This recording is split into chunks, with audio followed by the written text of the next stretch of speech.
చంద్రగ్రహణం గురించి అడిగాం. అవును గురుగారు. ఇది చాలా విశేషమైనటువంటి చంద్రగ్రహణం. ఇది గ్రస్త చంద్రగ్రహణము అంటారు. ఏమిటంటే అంతకు ముందే చంద్రగ్రహణం పట్టుంటుంది. పగటి పూట వచ్చేటటువంటి చంద్రగ్రహణం ఏదైతే ఉంటుందో అది అంత పెద్ద ఇదిగా ఉండదు, కొంచెం తక్కువ ఇంటెన్సిటీతో ఉంటుంది.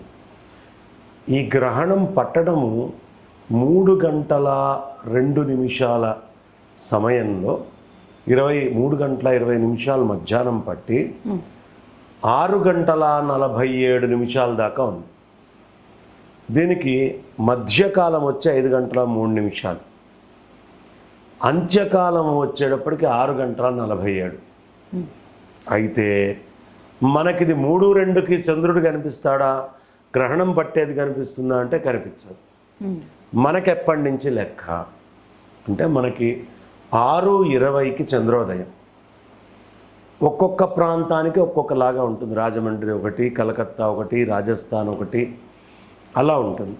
కానీ మనకి చంద్రోదయం వచ్చి ఇక్కడ తెలుగునాట హైదరాబాద్లో 6 గంటల 22 నిమిషాలకి చంద్రోదయం. అక్కడి నుంచి 6:47 దాకా ఉంటుంది.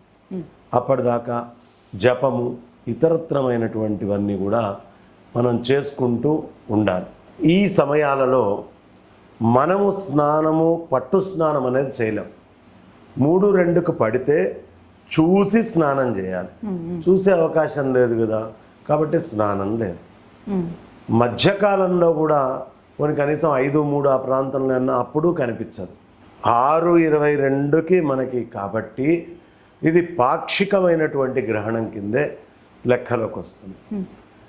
6 గంటల 22 నుంచి 6:47 దాకా మనము స్నానం చేసి, పట్టు స్నానం లేదు కాబట్టి జపం చేసుకొని చక్కగా ప్రశాంతంగా ఆ సమయంలో అంతా పూర్తి జపాదులు చేసుకొని దానం చేసుకోవచ్చు. అయితే ఏ రాశికి సింహరాశికి పట్టినట్టుగా వచ్చింది. ఏ రాశులకి బాగుంది, ఏ రాశులకి మధ్యమము, అధమము, ఉత్తమము ఫలితాలు ఉన్నాయి అంటే మిథున, మీన, వృశ్చిక, తులా రాశులకి బాగుంది, వాళ్ళకి ఇబ్బంది లేదు. కర్కాటక, మేష, కుంభ, ధనుర రాశుల వాళ్ళకి మధ్యమంగా ఉంది. అదేవిధంగా సింహ, వృషభ, మకర, కన్యా రాశులకి కాస్త అధమంగా ఉంది. కాబట్టి దోషం ఉన్నవాళ్ళు చక్కగా వెండి నాగ పడిగ ఒకటి తీసుకొని, చంద్రబింబాన్ని కూడా తీసుకొని చక్కగా ఎవరైనా బ్రాహ్మణులకి దానం ఇస్తే, అంత బియ్యము అది కలిపిస్తే చాలా ఉత్తమం. కాబట్టి అలాంటి ఈ గ్రహణాన్ని శ్రద్ధగా ఆచరించుకోవాలి. దానికి 3 యాముల ముందు మనం భోజనం అనేది చేయకూడదు. అంటే దగ్గర దగ్గర ఒక 8 గంటల ముందు వేసుకుందాం దీనికి లెక్క. ఎప్పుడు 6:22కి 12 గంటల ముందు వేసుకుందామమ్మ. అంటే 12 హాయిగా భోజన భాజనాదులన్నీ కూడా పూర్తి చేసుకోవచ్చు.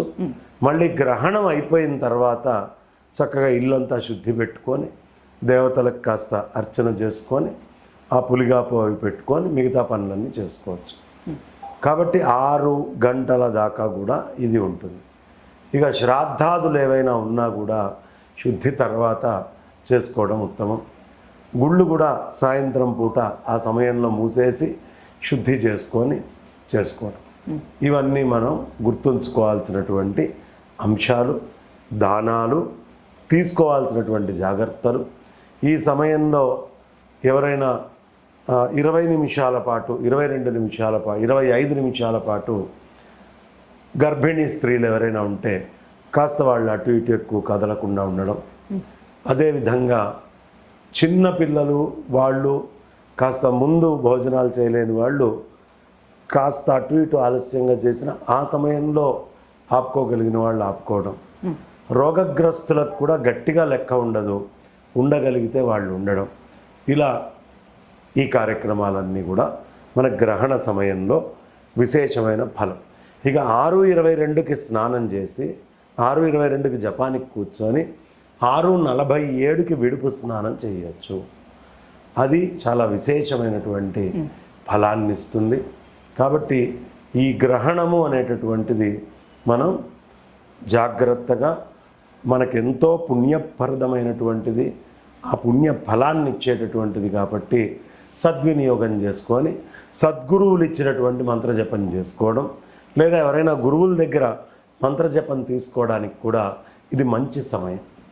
అందుకని గ్రహణ సమయంలో ముందు తినకూడదు, తర్వాత తినేటటువంటి ఆహారంలో కింద ట్యాంకులో పైన ట్యాంకులో చిన్న చిన్న ఇంత దర్భపుల్ల ముక్కలు వేసుకుంటే ఆ గరిక వచ్చేటటువంటి నెగిటివ్ ఇంపాక్ట్స్ నుంచి మనల్ని దూరం ఉంచుతుంది అనే సైంటిఫిక్ రీసెర్చెస్ కూడా చాలా ఉన్నాయి. కాబట్టి ఆ జాగ్రత్తలన్నీ మనం తీసుకుంటూ అడుగులు ముందరికి వెయ్యాలి. గురుగారు, గ్రహణ సమయంలో ఏదైనా శ్లోకం చెప్పుకోవాలంటే ఏదైనా చెప్తారా? అమ్మ, తమోమయ మహాభీమ సోమ సూర్య విమర్ధన హేమతార ప్రదానేన మమ శాంతి ప్రదో భవ. ఈ శ్లోకం చెప్పుకుంటే చాలా విశేషమైనటువంటి ఫలం ఉంటుందమ్మా. విధుం తుద నమస్తుభ్యం సింహికానందనాచ్యుత దానేనానేన నాగస్య రక్షమాం వేదజాద్భయాత్. ఈ రెండు శ్లోకాలు, పై శ్లోకము మంత్రముగా, కింద శ్లోకము దానం ఇచ్చేటప్పుడు, ఈ రెండు సందర్భాల్లో చెప్పుకుంటే చాలా విశేషం. గ్రహణ సమయంలో ఎలాంటి దైవారాధన చేసుకుంటే మంచిది గురుగారు? మనం చక్కగా రెండు మంత్రాలు మనకి శృంగేరి జగద్గురువులు అనంత శ్రీ విభూషితులు శ్రీ శ్రీ శ్రీ భారతీ తీర్థ మహాస్వామి చరణులు తత్కరకమల సంజాతులు శ్రీ శ్రీ శ్రీ విధుశేఖర భారతీ స్వామి వారు చెప్పారు. ఏమిటి అంటే నమశంకరాయ అని ఆగకుండా చేసుకోవచ్చు.